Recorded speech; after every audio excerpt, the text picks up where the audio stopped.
Michoacán, 1917. El pequeño pueblo de Santa Clara del Cobre despertaba con el canto de los gallos mientras el sol apenas asomaba entre las montañas. Las calles empedradas comenzaban a cobrar vida con los primeros comerciantes preparando sus puestos en la plaza central. En la calle Hidalgo, una modesta zapatería abría sus puertas como cada mañana desde hacía casi 2 décadas. Don Ricardo Montero, un hombre de 65 años, rostro curtido y manos callosas, colgaba el letrero de abierto en la puerta de madera desgastada. Su zapatería era conocida en el pueblo por la calidad de sus productos y por los precios razonables. Sin embargo, desde hacía unos meses, algo inquietante ocurría en el negocio que comenzaba a despertar sospechas entre los habitantes. María Dolores Juárez, quien vendía tamales en la esquina opuesta a la zapatería, fue la primera en notar el olor. No era el aroma normal a cuero y pegamento que caracterizaba al taller, sino algo más profundo y perturbador que parecía intensificarse con el calor del mediodía. «Huele como a carne podrida», le comentó un día a su comadre Guadalupe mientras preparaba la masa para los tamales. «Y aparece y desaparece. No está siempre, pero cuando llega es insoportable». Guadalupe, mujer supersticiosa y devota, se persignó inmediatamente. «¿Y desde cuándo has notado ese olor?» «Desde que desapareció el muchacho de los Ramírez», respondió María Dolores en voz baja, como si temiera que alguien la escuchara. «El que iba a comprar los periódicos a Pátzcuaro y nunca regresó». La desaparición de Joaquín Ramírez, un joven de 18 años, había conmocionado al pueblo 3 meses atrás. Su familia había denunciado el caso, pero las autoridades, ocupadas con los conflictos revolucionarios que aún sacudían la región, apenas habían prestado atención al asunto. Aquel día, mientras don Ricardo atendía a sus clientes con su habitual cortesía, el comisario Esteban Méndez pasaba casualmente frente a la zapatería. Al principio no notó nada extraño, pero cuando una ráfaga de viento sopló desde el interior del local, un hedor nauseabundo lo golpeó con fuerza. «Buenos días, don Ricardo», saludó el comisario, disimulando su incomodidad. «Buenos días, comisario. ¿En qué puedo servirle? ¿Necesita reparar algún calzado?», respondió el zapatero con una sonrisa que no llegaba a sus ojos oscuros. «Solo pasaba a saludar», mintió Méndez, mientras intentaba identificar el origen del olor. «Tiene usted mucho trabajo, por lo que veo». «Gracias a Dios y a la Virgen de Guadalupe, no me puedo quejar», contestó don Ricardo mientras golpeaba con su martillo la suela de un zapato. «En estos tiempos difíciles, tener trabajo es una bendición». El comisario asintió y tras intercambiar algunas palabras más, salió de la tienda con una sensación de inquietud. Algo no encajaba en aquella zapatería, pero no podía precisar qué era exactamente. Quizás solo era su imaginación, alimentada por los rumores que comenzaban a circular en el pueblo. Lo que el comisario Méndez no sabía era que bajo los tablones de madera del taller de don Ricardo, en un sótano excavado a mano, se ocultaba el origen de aquel olor perturbador. Un secreto que pronto comenzaría a revelarse, trayendo consigo el horror a las tranquilas calles de Santa Clara del Cobre. Carmen Aguirre, una joven costurera de 22 años, caminaba apresuradamente por las calles del pueblo. El sol comenzaba a ocultarse y los últimos rayos dorados teñían las fachadas de las casas. Llevaba bajo el brazo un paquete cuidadosamente envuelto con papel de estraza y atado con un cordel, las camisas del señor Velasco que había terminado de arreglar ese mismo día. Mientras avanzaba, pensó en desviarse hacia la zapatería de don Ricardo. Sus zapatos, los únicos que poseía para ocasiones especiales, comenzaban a desgastarse en la suela y necesitaban una reparación urgente. La boda de su prima Consuelo sería en 2 semanas y no podía presentarse con el calzado en mal estado. La campana de la iglesia sonó 6 veces cuando Carmen dobló la esquina de la calle Hidalgo. A esa hora, la mayoría de los negocios ya habían cerrado, pero la luz amarillenta que se filtraba por las ventanas de la zapatería indicaba que don Ricardo seguía trabajando. «Buenas tardes, don Ricardo», saludó Carmen al entrar. La campanilla de la puerta anunció su llegada con un tintineo agudo. «Buenas tardes, muchacha», respondió el zapatero levantando la vista de su banco de trabajo. «¿En qué puedo servirte?». Carmen explicó su problema mientras sacaba los zapatos de una bolsa de tela. Don Ricardo los examinó con detenimiento, pasando sus dedos callosos por la suela desgastada y el cuero agrietado en algunas partes. «Puedo repararlos, sí. Quedarán como nuevos», aseguró con una sonrisa que mostraba sus dientes amarillentos. «Pero necesitaré tenerlos unos días. Tengo muchos encargos pendientes». «La boda es en 2 semanas», dijo Carmen con preocupación. «¿Cree que estarán listos para entonces?» «Por supuesto, muchacha. Pasa a recogerlos el viernes de la próxima semana», respondió mientras anotaba algo en un cuaderno gastado. «Serán 2 pesos». Carmen pagó y se dispuso a marcharse cuando notó algo extraño. Un olor desagradable que parecía provenir del fondo del taller, detrás de una cortina que separaba la tienda del área de trabajo. Era un olor que le revolvió el estómago instantáneamente. «¿Se encuentra bien, don Ricardo?», preguntó la joven, llevándose discretamente una mano a la nariz. «¿Por qué lo preguntas?», respondió el hombre con cierta brusquedad, colocándose entre Carmen y la cortina. «Es que hay un olor, como a carne en mal estado», dijo Carmen sin poder contenerse. El rostro de don Ricardo se ensombreció por un instante, pero rápidamente compuso una sonrisa forzada. «Ah, eso. Es un gato muerto que encontré esta mañana cerca de la puerta trasera. Ya lo enterré, pero el olor persiste. Estas paredes viejas absorben todo, ¿sabes?». Carmen asintió, no del todo convencida, y se despidió apresuradamente. Al salir, respiró el aire fresco de la noche con alivio. Algo en la actitud de don Ricardo la había inquietado profundamente. Lo que Carmen no sabía era que sería la última clienta que pondría un pie en la zapatería esa noche, y que sus zapatos, dejados en manos de don Ricardo, serían la excusa perfecta para un encuentro futuro que cambiaría para siempre el destino de ambos. El comisario Esteban Méndez se sirvió otra taza de café mientras revisaba los informes acumulados sobre su escritorio. La pequeña oficina que servía como comisaría apenas tenía espacio para un armario desvencijado, un escritorio de madera y 3 sillas. En las paredes, un retrato del presidente Venustiano Carranza y un calendario de 1917 con una imagen de la Virgen de Guadalupe eran los únicos adornos.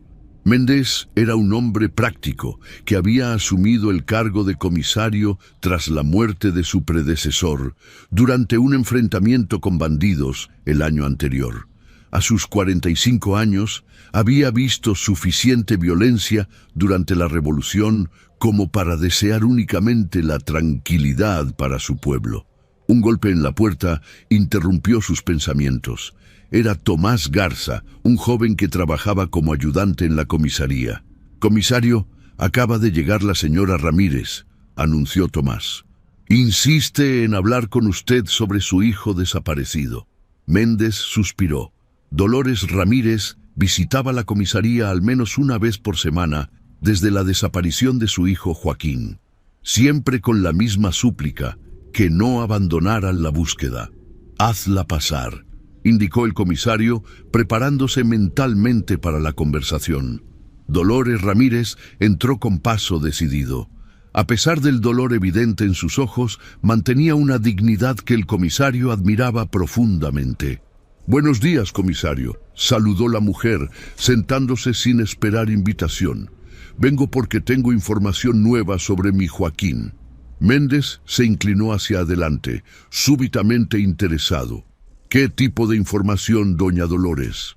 «Mi sobrino Mateo, El que vive en Pátzcuaro me ha dicho que vio a Joaquín el día que desapareció, explicó la mujer.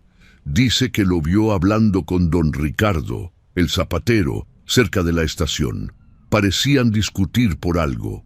El comisario frunció el ceño. Hasta ahora, nadie había mencionado a don Ricardo en relación con la desaparición del muchacho. ¿Está seguro su sobrino?, preguntó con cautela. Completamente, afirmó Dolores. Y hay algo más, comisario. Mi Joaquín llevaba unos zapatos nuevos que don Ricardo le había vendido a plazos. Esa mañana iba a pagarle la última cuota. Méndez anotó esta información en su libreta. Recordó entonces el extraño olor que había percibido en la zapatería y un escalofrío recorrió su espalda. Doña Dolores, le prometo que investigaré esta nueva pista, aseguró el comisario. Por ahora le pido discreción. No comente esto con nadie más. Después de que la mujer se marchara, Méndez permaneció pensativo. Las desapariciones en la región no eran inusuales en aquellos tiempos convulsos, pero algo, en este caso particular, le inquietaba profundamente. Tomó su sombrero y salió de la comisaría. Necesitaba hablar con alguien más antes de confrontar a don Ricardo. El padre Ignacio, quien conocía todos los secretos del pueblo gracias al confesionario. La iglesia estaba casi vacía a esa hora de la mañana. El padre Ignacio, un hombre de 70 años con el pelo blanco como la nieve y ojos azules y penetrantes, barría el atrio cuando vio llegar al comisario. «Esteban, hijo, ¿qué te trae por aquí?», preguntó el sacerdote con una sonrisa afable. «Necesito hablar con usted, padre», respondió Méndez, quitándose el sombrero en señal de respeto. «Es sobre don Ricardo, el zapatero». El rostro del padre Ignacio se tensó ligeramente. «Vamos a mi despacho», dijo en voz baja. «Allí podremos hablar con más privacidad».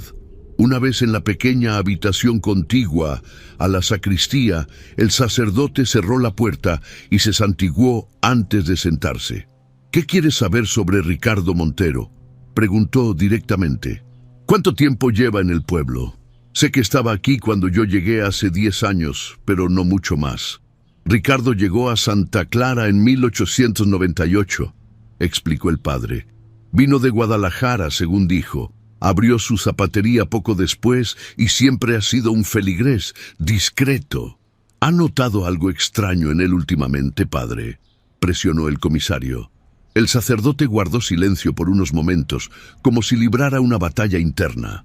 Finalmente, habló en voz tan baja que Méndez tuvo que inclinarse para escucharlo. «El secreto de confesión me impide revelar ciertas cosas, Esteban. Pero como hombre y no como sacerdote, te diré que investigues bien esa zapatería. Y ten cuidado, mucho cuidado».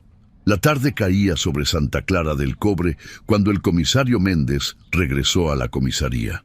Las palabras del padre Ignacio resonaban en su mente como un presagio sombrío. Decidió que era momento de actuar, pero con prudencia. «Tomás», llamó a su ayudante, «necesito que vigiles la zapatería de don Ricardo esta noche, disimuladamente desde algún lugar donde no te vea. Anota quién entra y quién sale, especialmente después del anochecer». El joven asintió, intrigado pero disciplinado. «¿Debo intervenir si veo algo sospechoso, comisario?» «No», respondió Méndez con firmeza. «Solo observa y reporta. No quiero que te pongas en peligro». Mientras tanto, en la zapatería, don Ricardo terminaba de atender a su último cliente del día. Cuando la puerta se cerró tras el hombre, echó el cerrojo y bajó la cortina de la ventana principal. Luego, en lugar de apagar las lámparas como solía hacer, encendió una más en el taller trasero. Con movimientos metódicos, el zapatero retiró la alfombra raída que cubría una parte del suelo, revelando una trampilla de madera casi invisible por lo bien que se confundía con los tablones del piso. Sacó una llave de su bolsillo y abrió el candado que la aseguraba. Al levantar la trampilla, una bocanada de aire fétido escapó del hueco. Don Ricardo arrugó la nariz, más por costumbre que por verdadera repulsión. pues estaba acostumbrado a ese hedor. Tomó una lámpara de aceite y comenzó a descender por una escalera estrecha y empinada que conducía a un sótano. El espacio subterráneo, excavado durante años con paciencia, era más grande de lo que cualquiera hubiera imaginado. Las paredes de tierra estaban reforzadas con maderos y el suelo era de tierra apisonada. En un rincón, sobre una mesa de trabajo similar a la del taller superior, se alineaban herramientas muy diferentes a las que usaba para fabricar calzado. Cuchillos de diversos tamaños, sierras, tenazas y otros instrumentos cuyo propósito resultaba inquietante. Don Ricardo avanzó hacia el fondo del sótano, donde una figura inmóvil yacía sobre una lona. Se trataba de un hombre joven, amordazado y atado de pies y manos, con los ojos vendados. Por sus ropas sencillas pero limpias, parecía ser un trabajador o un estudiante. «Buenas noches, joven Martínez», saludó don Ricardo con una cortesía macabra. «Espero que haya descansado bien. Hoy terminará su estancia con nosotros». El cautivo se agitó, emitiendo sonidos ahogados tras la mordaza. Don Ricardo se acercó y le quitó la venda de los ojos. La mirada aterrorizada del joven se encontró con los ojos fríos del zapatero. «No pongas esa cara», dijo el anciano con tono casi paternal. «Todos tenemos nuestro propósito en esta vida. El tuyo es contribuir a mi obra maestra». De una estantería cercana, el zapatero tomó un libro de contabilidad y lo abrió sobre una mesa improvisada. Con un lápiz desgastado, anotó algo mientras murmuraba para sí mismo. «Martínez Eduardo, 21 años, estudiante de Morelia, de paso por Santa Clara». Cerró el libro con satisfacción. «El número 17, desde que comencé mi colección especial». A continuación, se dirigió hacia otra área del sótano, parcialmente oculta tras una cortina. Allí, sobre varias tablas dispuestas como estantes, se alineaban pares de zapatos de diferentes estilos y tamaños. Pero estos no eran zapatos comunes. A simple vista parecían normales, pero al examinarlos con detenimiento, resultaba evidente que el material con que estaban fabricados no era cuero animal convencional. Don Ricardo acarició con orgullo su colección. «Pronto tendré un par más», murmuró. «Un par que completará mi obra de arte». Lo que el zapatero no sabía era que Tomás, el ayudante del comisario, había logrado posicionarse en un tejado cercano desde donde podía ver parcialmente el interior del taller a través de una claraboya. Y aunque no podía distinguir lo que ocurría en el sótano, sí vio claramente cuando don Ricardo levantó la trampilla y descendió con la lámpara. Esta información llegaría pronto a oídos del comisario Méndez, iniciando una cadena de eventos que cambiaría para siempre la tranquila vida de Santa Clara del Cobre. La mañana del jueves amaneció cubierta por una niebla espesa que se aferraba a las calles de Santa Clara como un mal presagio. Carmen Aguirre salió temprano de su casa, abrigada con un rebozo de lana que su madre le había tejido el invierno anterior. Tenía varias entregas pendientes y además pensaba pasar por la zapatería para preguntar si sus zapatos estaban listos, aunque faltaba un día para la fecha acordada. «No tardes mucho, hija», le advirtió su madre desde el portal. «Con esta niebla, las calles no son seguras». Carmen prometió regresar pronto y se adentró en la bruma matinal. Completó sus entregas con eficiencia. Dejó un vestido remendado en casa de doña Josefina, entregó unas cortinas nuevas a la familia Ortega y reparó in situ el dobladillo descosido del pantalón del boticario. Cerca del mediodía, cuando la niebla comenzaba a disiparse, Carmen se dirigió hacia la zapatería. El local parecía cerrado, con las cortinas echadas, pero la puerta cedió cuando la joven la empujó tentativamente. «¿Don Ricardo?», llamó mientras entraba. La campanilla sonó con un eco extraño en el silencio del local. No hubo respuesta. La tienda estaba en penumbra, iluminada apenas por la luz que se filtraba entre las cortinas. Carmen avanzó unos pasos, indecisa. «¿Hay alguien aquí? Soy Carmen Aguirre. Vine por mis zapatos. Un ruido sutil proveniente del taller trasero la alertó. Parecía el roce de una tela o quizás pasos muy ligeros. «¿Don Ricardo?», volvió a llamar, esta vez avanzando hacia la cortina que separaba la tienda del taller. Justo cuando iba a apartarla, una mano surgió de la oscuridad y la sujetó por el brazo con fuerza. Carmen intentó gritar, pero otra mano le cubrió la boca inmediatamente. «Llegas un día antes, muchacha», susurró la voz de don Ricardo en su oído. «Tus zapatos aún no están listos, pero pasa al taller. Te mostraré cómo va el trabajo». El tono amable contrastaba con la presión dolorosa de sus dedos en el brazo de Carmen. La joven, aterrorizada, intentó zafarse, pero el zapatero, a pesar de su edad, tenía una fuerza sorprendente. «No hagas ruido», advirtió mientras la arrastraba hacia el taller. «No querrás molestar a los vecinos». En ese preciso instante, la puerta de la zapatería se abrió de golpe. El comisario Méndez, acompañado por Tomás y otro hombre, irrumpió en el local. «Suéltela, Montero», ordenó el comisario, empuñando su revólver. Don Ricardo reaccionó con rapidez. Sin soltar a Carmen, sacó un cuchillo de su delantal y lo colocó en el cuello de la joven. «Un paso más y la mato», amenazó con una calma perturbadora. «Baje el arma, comisario». Méndez evaluó la situación. La vida de Carmen estaba en peligro inmediato, pero si cedía, ambos podrían acabar muertos. «Está rodeado, Montero», dijo intentando ganar tiempo. «Hay hombres en todas las salidas. No tiene escapatoria». Don Ricardo soltó una risita seca. «Siempre hay escapatoria, comisario, siempre». Con un movimiento inesperado, arrastró a Carmen hacia la trampilla del sótano que permanecía abierta. El comisario disparó, pero la bala solo rozó el hombro del zapatero, quien logró descender por la escalera, llevándose a Carmen como escudo. «Tomás, ve por la puerta trasera», ordenó Méndez mientras se lanzaba hacia la trampilla. El olor que emanaba del sótano era ahora insoportable. Una mezcla de putrefacción y productos químicos que hizo que el comisario se cubriera momentáneamente la nariz. Lo que encontró al descender fue una imagen sacada de sus peores pesadillas. El sótano, iluminado por varias lámparas de aceite, revelaba el taller secreto de don Ricardo.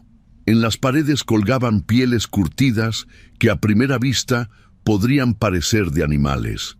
Pero un examen más detenido revelaba su verdadera naturaleza.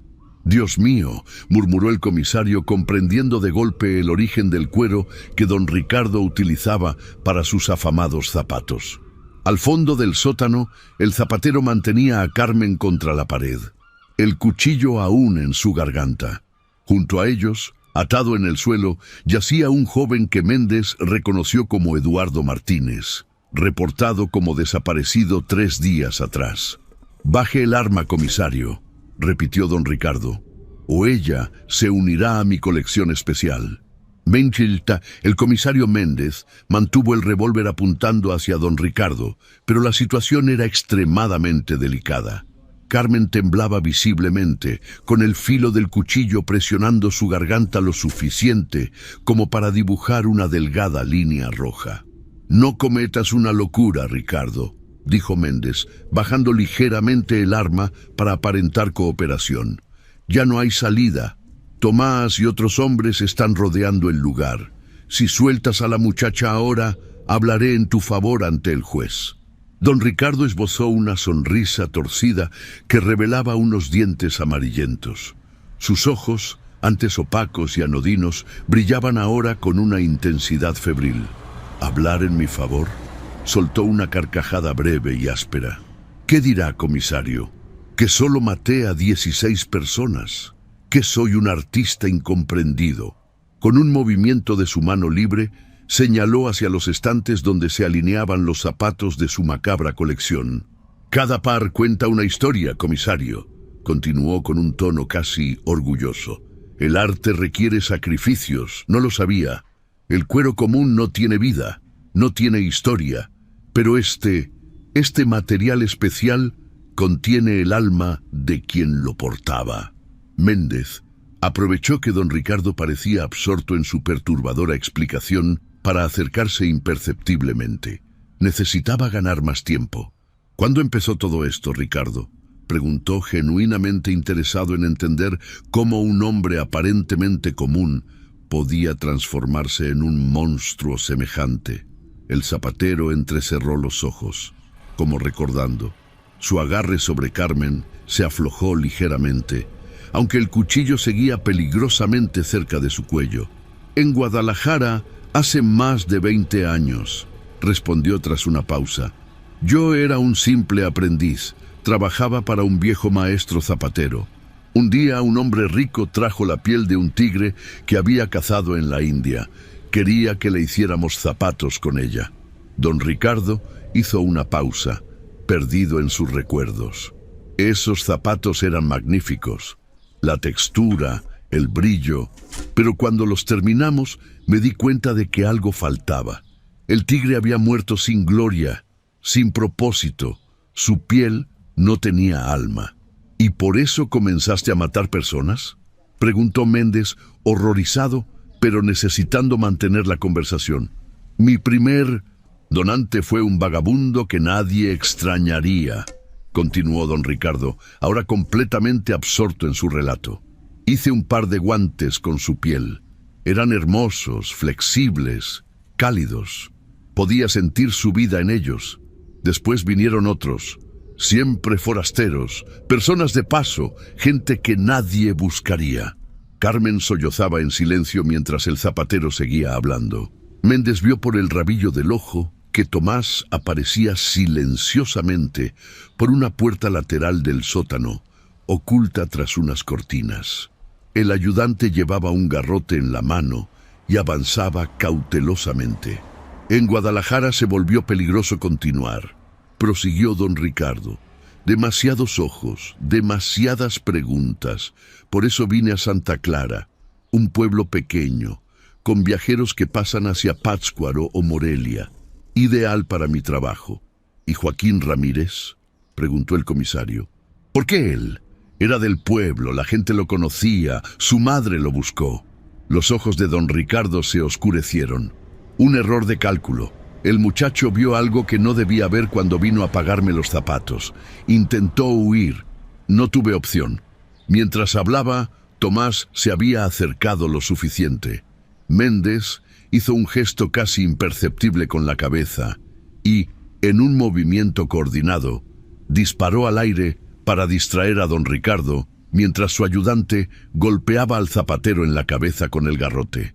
Don Ricardo cayó hacia adelante, arrastrando a Carmen consigo. El cuchillo rozó el cuello de la joven, pero Méndez logró apartarla justo a tiempo, empujándola hacia Tomás.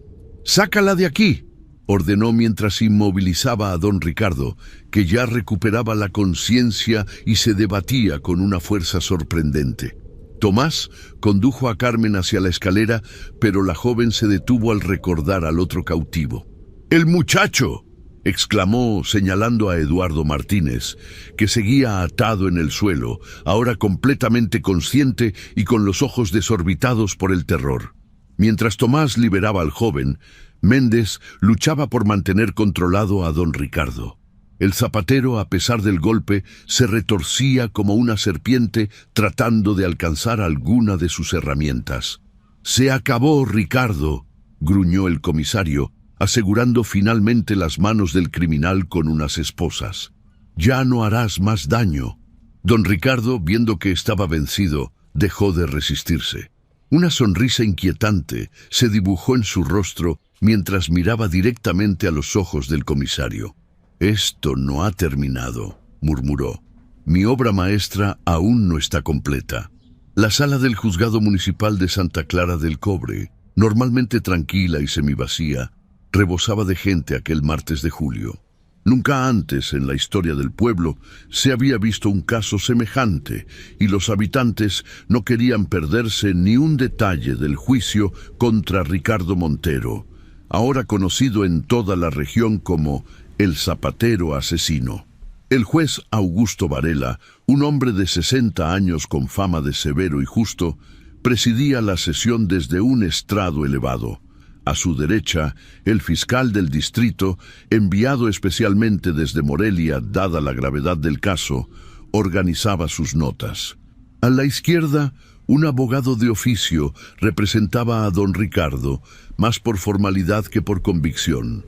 El acusado, vestido con un traje gris desgastado que le quedaba grande, permanecía sentado con una expresión ausente, como si su mente estuviera en otro lugar. Las esposas en sus muñecas tintineaban suavemente cada vez que movía las manos. En la primera fila de asientos reservados para los testigos se encontraban el comisario Méndez, Carmen Aguirre, Eduardo Martínez y Dolores Ramírez, madre de Joaquín. Todos ellos serían llamados a declarar. «Se abre la sesión», anunció el juez golpeando su mazo contra la mesa. «Caso del pueblo contra Ricardo Montero, acusado de múltiples homicidios con premeditación, alevosía y ensañamiento». El fiscal se puso de pie y comenzó su alegato inicial, describiendo con detalle clínico los descubrimientos realizados en el sótano de la zapatería. Los murmullos de horror recorrían la sala mientras relataba cómo se habían encontrado restos humanos preservados mediante técnicas de curtido, herramientas especializadas para el despellejamiento y, lo más perturbador, un libro de contabilidad donde don Ricardo registraba meticulosamente cada una de sus víctimas. «El acusado», continuó el fiscal, «ha confesado 16 asesinatos a lo largo de 20 años, 6 de ellos cometidos aquí en Santa Clara del Cobre. Entre ellos se encuentra Joaquín Ramírez, vecino de este pueblo». Dolores Ramírez sollozó audiblemente al escuchar el nombre de su hijo. El comisario Méndez, sentado a su lado, le ofreció un pañuelo. A continuación, fue el turno de los testigos. El primero en declarar fue Eduardo Martínez, quien narró con voz temblorosa cómo había sido secuestrado al salir de la estación de autobuses.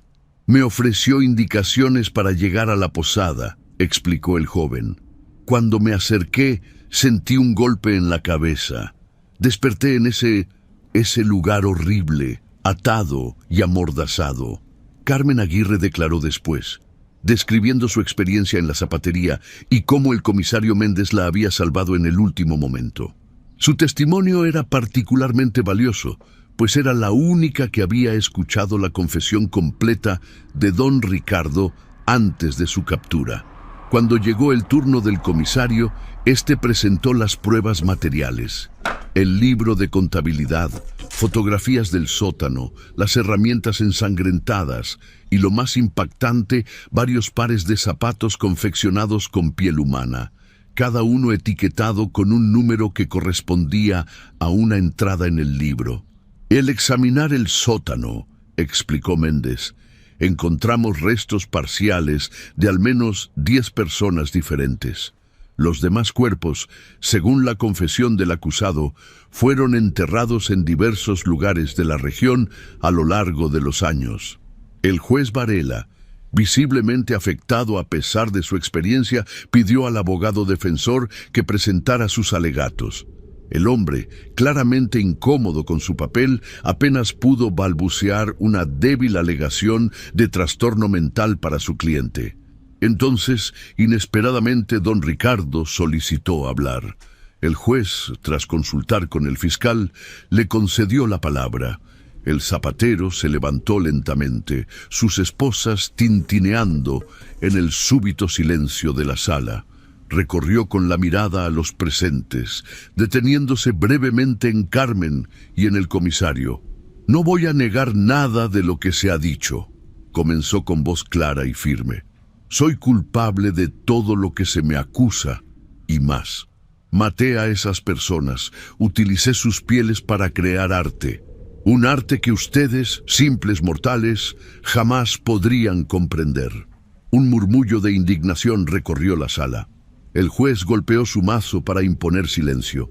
«Pero quiero que sepan», continuó don Ricardo, imperturbable, «que mi único pesar es no haber completado mi obra maestra, el par definitivo que habría coronado mi colección. Sus ojos se posaron directamente en Carmen, quien se estremeció visiblemente.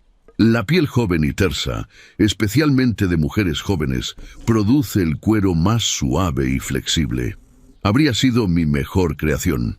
«Suficiente», interrumpió el juez, visiblemente alterado. «Este tribunal ha escuchado bastante.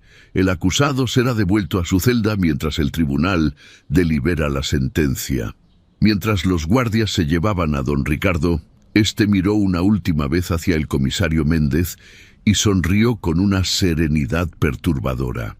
«Todo artista es incomprendido en su tiempo, comisario», dijo lo suficientemente alto como para que todos lo escucharan. «Algún día mis creaciones serán valoradas». La deliberación del tribunal fue breve. 3 horas después, el juez Varela anunció la sentencia. Ricardo Montero sería ejecutado por fusilamiento al amanecer del día siguiente, conforme a las leyes vigentes para crímenes de extrema gravedad. Nadie en el pueblo protestó por la rapidez del proceso ni por la severidad de la sentencia. En aquellos tiempos y ante tales atrocidades, la justicia debía ser expedita y ejemplar. La celda donde habían confinado a don Ricardo era un cubículo estrecho y húmedo en el sótano de la comisaría. Una pequeña ventana con barrotes cerca del techo dejaba pasar apenas la luz suficiente para distinguir el catre metálico, un orinal y una mesa rústica de madera. El frío de la noche se colaba por las grietas de las paredes de piedra, pero el prisionero parecía no notarlo. Sentado en el catre, con la espalda recta y las manos descansando sobre las rodillas, don Ricardo mantenía una expresión de absoluta calma. No había mostrado remordimiento durante el juicio, ni temor ante la sentencia. Su comportamiento desconcertaba incluso al guardia más experimentado. A las 8 de la noche, el padre Ignacio solicitó ver al condenado. El comisario Méndez, que supervisaba personalmente la custodia, le permitió entrar tras registrarlo por pura formalidad. «Dispone de 20 minutos, padre», indicó Méndez. «Estaré justo afuera».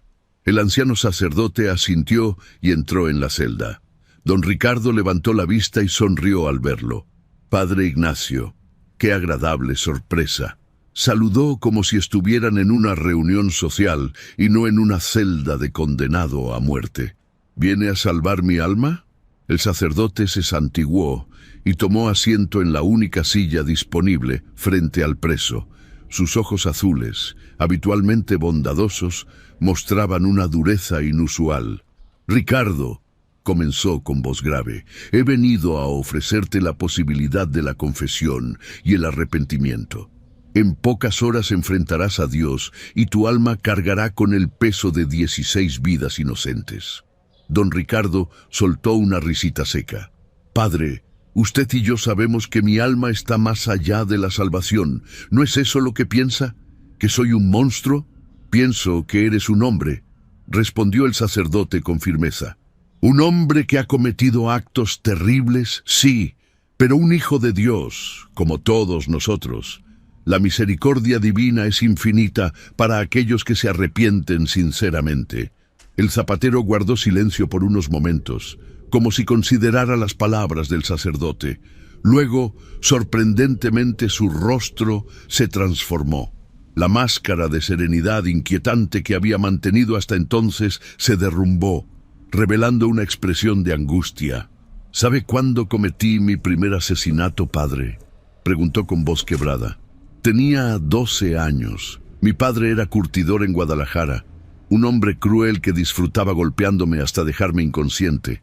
Un día, mientras me azotaba con un cinturón, algo se rompió dentro de mí. Tomé su cuchillo de desollar y...». Se interrumpió, respirando agitadamente. El padre Ignacio permaneció en silencio, permitiéndole continuar. «Lo enterré en el patio trasero. Nadie lo buscó. Era un borracho violento al que todos temían. Me quedé con su taller y aprendí el oficio. Pero cada vez que curtía una piel de animal, recordaba cómo había desollado a mi padre». El sacerdote se estremeció, pero mantuvo la compostura. «¿Por qué me cuentas esto ahora, Ricardo?». Porque mañana moriré, padre, respondió con sencillez. Y aunque no crea en su Dios ni en su misericordia, me gustaría que alguien conociera la verdad completa. No solo lo que descubrió el comisario. Durante la siguiente media hora, mucho más allá del tiempo asignado, don Ricardo relató su historia. Una infancia marcada por el abuso, una adolescencia de soledad y fantasías oscuras, y finalmente el desarrollo de su obsesión macabra con la piel humana como material para sus creaciones. El padre Ignacio escuchaba, cada vez más pálido pero determinado a cumplir su deber pastoral hasta el final. Cuando don Ricardo terminó su relato, el sacerdote estaba visiblemente conmocionado. ¿Te arrepientes de tus acciones, hijo?, preguntó finalmente. Don Ricardo reflexionó por un momento. Me arrepiento de haber sido descubierto antes de completar mi obra, respondió con honestidad brutal. Pero también me pregunto a veces, ¿quién habría sido yo si alguien hubiera protegido a ese niño de 12 años? El padre Ignacio se puso de pie, comprendiendo que no había más que decir. Rezaré por tu alma, Ricardo. Hágalo, padre, respondió el condenado, recuperando su máscara de serenidad, aunque dudo que sus oraciones lleguen tan profundo como debería. Cuando el sacerdote salió, el comisario Méndez lo esperaba con expresión interrogante. ¿Cómo está?, preguntó mientras acompañaba al padre hacia la salida. Es un alma atormentada, Esteban, respondió el sacerdote con voz cansada. Un hombre que tomó el camino equivocado hace mucho tiempo y nunca pudo encontrar la salida del laberinto que él mismo creó. Esa noche, mientras el pueblo entero comentaba los horribles descubrimientos y el inminente fusilamiento, Carmen Aguirre no podía conciliar el sueño. Cada vez que cerraba los ojos, veía el rostro de don Ricardo y sentía el frío del cuchillo en su garganta. Su madre, preocupada, entró en su habitación llevando una taza de té de toronjil. Toma, hija, esto te ayudará a dormir. Carmen aceptó la bebida, pero sabía que ninguna hierba podría borrar lo vivido. Mamá, ¿crees que alguien puede nacer malo? ¿O todos nos convertimos en lo que somos por las circunstancias? La mujer suspiró, sentándose al borde de la cama. No lo sé, mijita. Solo sé que cada uno elige su camino, aunque el terreno sea difícil. En la comisaría, el comisario Méndez también permanecía despierto, revisando una y otra vez las evidencias del caso. El libro de contabilidad de don Ricardo, con sus anotaciones meticulosas, revelaba una mente perturbada pero metódica. Cada entrada incluía nombre, edad, ocupación y, lo más escalofriante, una breve descripción de la calidad de la piel de cada víctima. A las 3 de la madrugada, un ruido proveniente de la celda alertó a Méndez. Cuando él y el guardia de turno bajaron a investigar, encontraron a don Ricardo tendido en el suelo, con espuma en la boca y el cuerpo sacudido por convulsiones. «Traigan al médico», ordenó Méndez mientras abría la celda. Pero era demasiado tarde. Para cuando el doctor Reyes llegó a la comisaría, Ricardo Montero había fallecido. En su mano derecha, firmemente apretada, encontraron una pequeña cápsula de vidrio vacía. «Cianuro», confirmó el médico tras examinarla. Debía llevarlo oculto en alguna parte. Muerte casi instantánea. El comisario Méndez miró el cuerpo del zapatero, sintiendo una mezcla de alivio y frustración. La justicia humana no se había completado, pero al menos el terror había terminado. Lo que no sabía entonces era que el legado de don Ricardo apenas comenzaba. La noticia del suicidio de don Ricardo se extendió por Santa Clara del Cobre con la rapidez del fuego. A pesar de la lluvia fina que caía aquella mañana, cientos de personas se congregaron frente a la comisaría, no tanto para lamentar la elusión de la justicia formal, como para asegurarse de que el monstruo que había vivido entre ellos realmente había dejado este mundo. El comisario Méndez, con los ojos enrojecidos por la falta de sueño, salió a confirmar el fallecimiento. Un murmullo recorrió la multitud, seguido por un silencio inusual. No había júbilo ni celebración, solo un profundo deseo colectivo de cerrar esta oscura página en la historia del pueblo. El cuerpo será enterrado hoy mismo en una tumba sin marcar, fuera del camposanto, informó el comisario. Por respeto a las familias de las víctimas, no habrá ceremonias ni reconocimiento alguno. Entre los presentes se encontraba Carmen Aguirre, acompañada por su madre. La joven llevaba un rebozo negro que ocultaba parcialmente su rostro pálido. A su lado, Eduardo Martínez, quien había decidido quedarse en el pueblo hasta que todo el asunto concluyera, le ofrecía discretamente su apoyo. «Se acabó, Carmen», murmuró el joven. «Ya no puede hacernos daño». Pero Carmen no estaba tan segura. Algo en la mirada final de don Ricardo, algo en sus palabras durante el juicio, le había dejado una inquietud que no lograba sacudirse. 3 días después del entierro anónimo, el comisario Méndez ordenó que todas las pruebas del caso, incluyendo los zapatos fabricados con piel humana, fueran quemadas en un lugar apartado. Solo el libro de contabilidad sería conservado, sellado en los archivos municipales como evidencia histórica de los crímenes.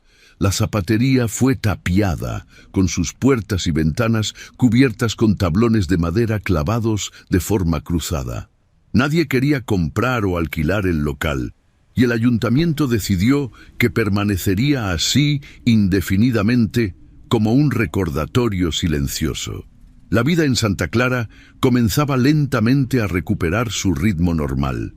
Las conversaciones en la plaza ya no giraban exclusivamente alrededor del caso, aunque seguía siendo un tema recurrente, especialmente entre los visitantes que llegaban atraídos por la macabra historia. Carmen había retomado su trabajo como costurera, concentrándose en los preparativos para la boda de su prima Consuelo, que se celebraría en 2 semanas. Una tarde, mientras ajustaba el vestido de novia, recordó con un escalofrío que nunca había recuperado sus zapatos de la zapatería. «Necesito comprar unos nuevos para la boda», comentó a su madre esa noche durante la cena. «Don Felipe, el remendón, ha abierto un pequeño taller de calzado», respondió su madre. «No serán tan finos como los de... Bueno, pero te servirán».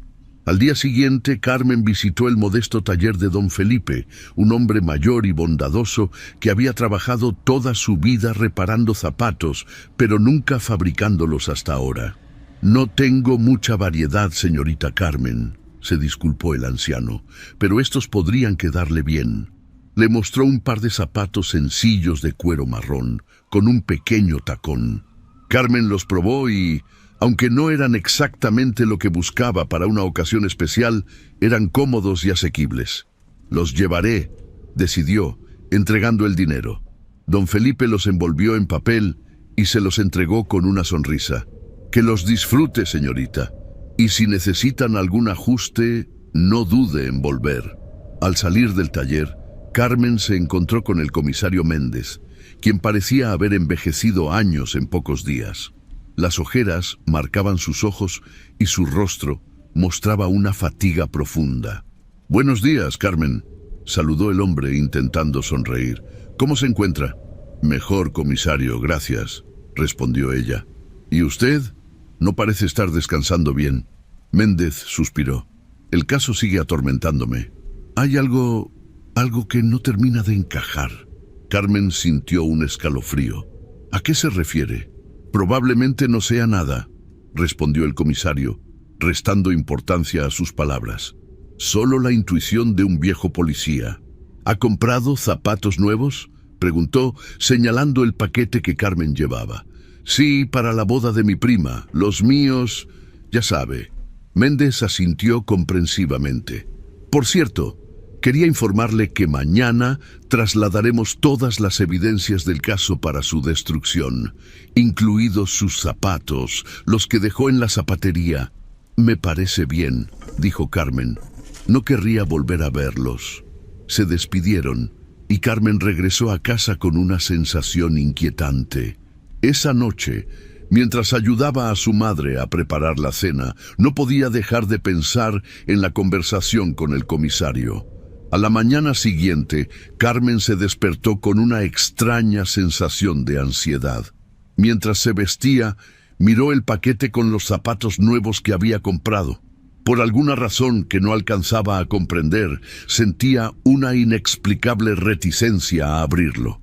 Finalmente, respirando hondo, desató el cordel y desenvolvió el papel. Lo que vio la dejó paralizada. No eran los zapatos marrones sencillos que había comprado a don Felipe, sino un par de elegantes zapatos negros con un discreto adorno plateado, exactamente del estilo que había encargado a don Ricardo. Con manos temblorosas, tomó uno de los zapatos. En la suela, grabadas con precisión, estaban las iniciales RM y debajo un pequeño número 17. Carmen dejó caer el zapato como si quemara y retrocedió hasta chocar con la pared. Era imposible. Todos los zapatos fabricados por don Ricardo habían sido confiscados, y el número 17 recordaba claramente la confesión del zapatero durante el juicio. Mi único pesar es no haber completado mi obra maestra, el par definitivo que habría coronado mi colección. Cuando pudo reaccionar, corrió hacia la comisaría, llevando los zapatos envueltos nuevamente. Al llegar, encontró un ambiente de confusión. El comisario Méndez daba órdenes a varios hombres que entraban y salían del edificio. ¡Comisario!, llamó Carmen abriéndose paso. ¡Comisario Méndez! El hombre se volvió hacia ella, su rostro más pálido que nunca. «Carmen, no es buen momento. Ha habido un incidente. Tiene que ver esto», insistió ella, desenvolviendo el paquete. «Los zapatos que compré ayer no son los mismos, son de él».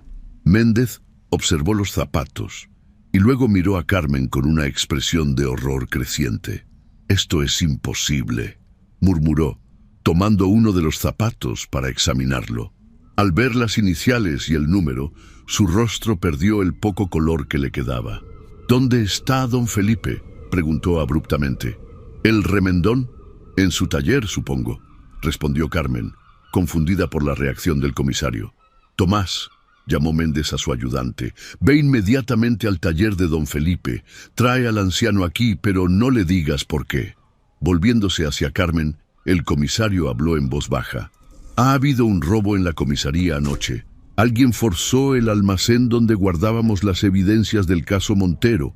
Lo único que faltaba era un par de zapatos, el par número 17, que encontramos sin terminar en su taller.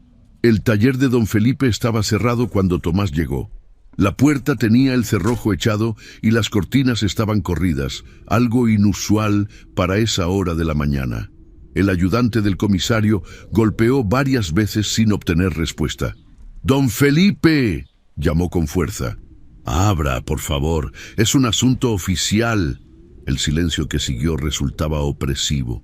Tomás miró a su alrededor. Algunos vecinos se habían asomado, atraídos por los golpes y gritos. «¿Busca al remendón?», preguntó una mujer mayor que barría la entrada de su casa. «No lo he visto desde ayer por la tarde». Tomás agradeció la información y, tras dudar un momento, decidió forzar la entrada. Con un empujón fuerte, la vieja cerradura cedió. El interior del taller estaba en penumbra y un olor familiar golpeó inmediatamente sus sentidos. El mismo hedor dulzón y putrefacto que habían encontrado en el sótano de don Ricardo. Tomás cubrió su nariz con un pañuelo y avanzó cautelosamente. El pequeño local parecía vacío, pero la puerta trasera estaba entreabierta. Conducía a una habitación que servía como vivienda al anciano remendón. Al entrar, Tomás descubrió una escena que le heló la sangre. Don Felipe yacía en el suelo, con el rostro congelado en una mueca de terror. Su cuerpo mostraba signos evidentes de tortura y en su pecho, clavado con un punzón de zapatero, había una nota escrita con una caligrafía pulcra. «El maestro vive en su obra». Tomás salió apresuradamente del taller y corrió hacia la comisaría, donde el comisario Méndez aguardaba con Carmen. «¡Comisario!», exclamó al entrar, jadeando por la carrera. «Don Felipe está muerto, asesinado». Méndez se puso de pie de un salto. «¿Cómo?». Tomás describió brevemente la escena, omitiendo los detalles más escabrosos por respeto a Carmen, pero mencionando la nota. El comisario palideció. «El maestro vive en su obra», repitió pensativo. «Eso significa que don Ricardo tenía un cómplice, alguien que continuará su legado». «¿Un aprendiz?», sugirió Carmen, temblando ante la idea. «Es posible», asintió Méndez. «Nunca consideramos esa posibilidad. Estábamos tan enfocados en don Ricardo que no investigamos si trabajaba solo». El comisario se acercó a un mapa del pueblo que colgaba en la pared. «Tenemos que pensar. Si don Ricardo tenía un aprendiz, debe ser alguien cercano a él, alguien que frecuentaba la zapatería sin levantar sospechas». Carmen reflexionó, haciendo memoria de las veces que había visitado el local. «Don Ricardo siempre estaba solo cuando yo iba», dijo. «Pero ahora que lo pienso, a veces mencionaba a un joven que le ayudaba ocasionalmente. Nunca lo vi, pero recuerdo que una vez comentó que el muchacho tenía manos hábiles para el oficio». «Necesitamos nombres», urgió Méndez. ¿Quiénes eran los jóvenes del pueblo que podrían haber aprendido de él? Tomás intervino. «Durante la vigilancia vi a varios muchachos entrar y salir de la zapatería en diferentes momentos. Algunos eran clientes, otros hacían entregas, pero había uno que iba casi a diario, siempre al anochecer». «¿Lo reconocerías?», preguntó el comisario. «Creo que sí», respondió Tomás dudando. «Era delgado, de unos 20 años. Siempre vestía una gorra que le ocultaba parte del rostro». Carmen sintió un escalofrío repentino. «Espere, ¿una gorra gris? ¿Y llevaba siempre una bolsa de lona al hombro?». «Sí», exclamó Tomás. «¿Lo conoces?». «Creo que es Julián Herrera», respondió Carmen con voz temblorosa. «Trabaja como mozo en la posada de la plaza, es muy callado, casi no habla con nadie. Lo he visto varias veces rondando cerca de la zapatería». El comisario no perdió tiempo. «Tomás, reúne a 5 hombres y vayan a la posada. Yo iré con ustedes. Carmen, quédate aquí y no abras la puerta a nadie». Mientras el comisario y sus hombres se dirigían a la posada, Carmen permaneció en la comisaría, observando los zapatos que había traído. Algo en ellos ejercía una extraña fascinación. Eran hermosos, perfectamente elaborados, con un cuero tan fino que parecía imposible que fuera de origen humano. Sin pensar realmente en lo que hacía, Carmen tomó uno de los zapatos y lo acercó para examinarlo mejor. Fue entonces cuando notó algo grabado en el interior, casi invisible, un nombre y una fecha. Eduardo Martínez, 1917. El horror la paralizó. Eduardo Martínez, el joven que había sido rescatado del sótano de don Ricardo, el que había sobrevivido, o eso creían todos. En la posada, el comisario Méndez y sus hombres encontraron al dueño limpiando las mesas del comedor. El hombre se sorprendió al ver entrar a tantos oficiales armados. «Buscamos a Julián Herrera», explicó Méndez. «¿Está trabajando hoy?». «Julián no ha venido en 2 días», respondió el posadero. «Pensé que estaba enfermo, pero nadie ha sabido nada de él. ¿Ha hecho algo malo?». «¿Dónde vive?», preguntó el comisario ignorando la pregunta. «En una habitación en el Callejón de la Cruz, detrás de la iglesia, un cuarto que alquila a la viuda Ortega». Méndez y sus hombres se dirigieron rápidamente al lugar indicado. La viuda Ortega, una anciana de rostro adusto, les informó que Julián se había marchado la noche anterior, llevándose todas sus pertenencias. «Pagó el mes completo antes de irse», comentó la mujer. «Dijo que había recibido una oferta de trabajo en Morelia y que no volvería». «¿Podemos ver su habitación?», solicitó Méndez. La habitación estaba efectivamente vacía, pero al revisar minuciosamente encontraron algo inquietante. Bajo una tabla suelta del piso, había un pequeño espacio donde Julián había ocultado varias herramientas de zapatero. idénticas a las que usaba don Ricardo.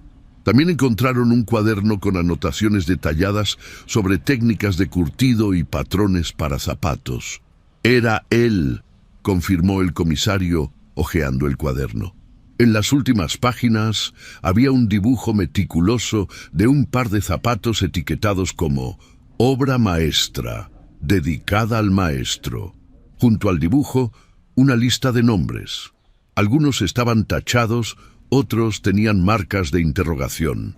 El último nombre, subrayado varias veces, heló la sangre del comisario, Carmen Aguirre. «Volvamos a la comisaría», ordenó Méndez súbitamente alarmado. «Carmen está en peligro». Mientras tanto, en la comisaría, Carmen había descubierto algo más en los zapatos. En el tacón del zapato derecho había un pequeño compartimento oculto. Al abrirlo, encontró un trozo de papel doblado. Lo desplegó con manos temblorosas y leyó el mensaje escrito con la misma caligrafía pulcra de la nota dejada junto al cuerpo de don Felipe. «La belleza de tu piel completará nuestra colección. El maestro estará orgulloso. Ya estoy cerca, Carmen, más cerca de lo que imaginas». El sonido de pasos en el pasillo la sobresaltó. Levantó la vista, esperando ver al comisario Méndez, pero quien apareció en la puerta era Eduardo Martínez. Sonreía de una manera que Carmen nunca había visto antes. «Veo que has encontrado mi nota», dijo Eduardo con una voz suave y controlada, muy diferente a su habitual tono nervioso. «¿Te gustan los zapatos? Los hice especialmente para ti». Carmen retrocedió, comprendiendo finalmente la terrible verdad. Tú eres el aprendiz de don Ricardo». Eduardo, o Julián, cerró la puerta tras de sí y sacó un cuchillo de su chaqueta. «El maestro me enseñó todo lo que sé», confirmó con orgullo. «Me reconoció como un espíritu afín, alguien que podía apreciar la belleza de su arte. Pero estaba secuestrado en el sótano», balbuceó Carmen, buscando desesperadamente una vía de escape. «Te rescataron. Una puesta en escena», explicó él con calma, avanzando lentamente. «Don Ricardo lo planeó todo. Sabía que lo estaban vigilando y necesitaba protegerme para que pudiera continuar su legado. Yo nunca fui su víctima, Carmen. Fui su sucesor elegido». En ese momento se escucharon gritos y pasos apresurados fuera del edificio. Eduardo miró hacia la ventana, momentáneamente distraído. Carmen aprovechó ese instante para lanzarle los zapatos a la cara y correr hacia la puerta. Eduardo reaccionó rápidamente, alcanzándola antes de que pudiera abrir la puerta. La sujetó por el cabello y colocó el cuchillo en su garganta. «Silencio», susurró en su oído. «Un solo grito y será tu último sonido». Pero Carmen no estaba dispuesta a morir sin luchar. Con un movimiento rápido, clavó su codo en el estómago de Eduardo y cuando éste se dobló por el dolor, ella logró zafarse y correr hacia el escritorio del comisario, donde sabía que guardaba un arma. Eduardo se recuperó rápidamente y se lanzó tras ella, alcanzándola justo cuando abría el cajón. Ambos forcejearon mientras Carmen intentaba desesperadamente agarrar el revólver que había visto tantas veces en el cinturón del comisario. «¡No seas estúpida!», gruñó Eduardo, sujetándola por el cuello. «El maestro te eligió. Es un honor ser parte de su legado eterno». «¡Estás loco!», gritó Carmen, logrando finalmente empuñar el revólver. Sin pensarlo dos veces, apretó el gatillo. El disparo resonó con fuerza en la pequeña habitación. Eduardo retrocedió tambaleándose con una expresión de sorpresa en su rostro. La bala le había rozado el hombro, causándole una herida superficial pero dolorosa. «¡Maldita!», exclamó, llevándose la mano a la herida sangrante. El maestro tenía razón. Las presas que luchan producen el mejor cuero. Con una velocidad sorprendente, se abalanzó nuevamente sobre Carmen, quien en su nerviosismo no pudo disparar a tiempo. El cuchillo de Eduardo le cortó la mejilla, provocándole un dolor agudo. La sangre comenzó a correr por su rostro mientras ambos caían al suelo, forcejeando violentamente. En ese preciso instante, la puerta de la comisaría se abrió de golpe. El comisario Méndez, con el revólver en la mano, evaluó la escena en una fracción de segundo y disparó. Eduardo recibió el impacto en la espalda y se desplomó sobre Carmen, quien sintió cómo el cuerpo del hombre se estremecía por el impacto. Con ayuda de Tomás, logró quitárselo de encima. «Carmen, ¿estás bien?», preguntó el comisario ayudándola a ponerse de pie. La joven, en estado de shock, solo pudo asentir mientras tocaba la herida de su mejilla. Méndez se agachó para comprobar el estado de Eduardo, quien sorprendentemente seguía vivo, aunque gravemente herido. El maestro vivirá a través de su obra, murmuró Eduardo con dificultad, sangre brotando de sus labios. Otros vendrán después de mí. El comisario Méndez se incorporó, su rostro sombrío. «Llévenselo al médico», ordenó a sus hombres. «No dejen que muera, necesitamos saber si hay más como él». Mientras sacaban a Eduardo de la comisaría, Carmen se sentó, temblando incontrolablemente. El comisario le ofreció un vaso de agua y un pañuelo limpio para su herida. «Todo ha terminado, Carmen», dijo con voz firme. «Esta vez nos aseguraremos de que así sea». 3 días después, Eduardo Herrera, quien había estado usando la identidad de Julián Martínez, murió debido a complicaciones de su herida. Antes de fallecer, confesó todo: cómo había conocido a don Ricardo 2 años atrás, cómo el zapatero había reconocido en él a un espíritu afín y lo había tomado como aprendiz, enseñándole no solo el oficio, sino también sus macabras técnicas. La investigación posterior reveló que Eduardo Julián era originario de Guadalajara, no de Morelia como había afirmado, y que había sido cómplice en al menos 3 de los asesinatos cometidos por don Ricardo. Su plan había sido continuar la obra de su maestro, creando zapatos con piel humana y estableciendo su propio taller en otra ciudad. El comisario Méndez ordenó que los cuerpos de don Ricardo y su aprendiz fueran enterrados en tumbas sin marcar, en terreno no consagrado, lejos del pueblo. Los zapatos que habían causado tanto horror fueron quemados en una ceremonia a la que asistió todo el pueblo, como un ritual de purificación colectiva. Carmen tardó meses en recuperarse completamente del trauma. La cicatriz en su mejilla, aunque con el tiempo se volvió casi imperceptible, le recordaría siempre lo cerca que había estado de convertirse en parte de la macabra colección.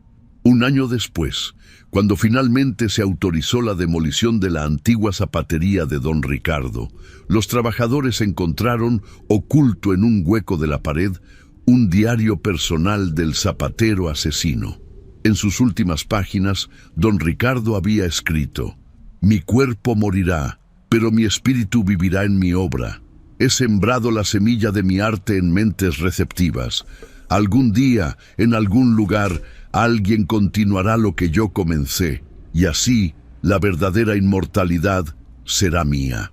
El comisario Méndez, ahora prematuramente envejecido por los eventos vividos, quemó el diario personalmente y esparció las cenizas al viento.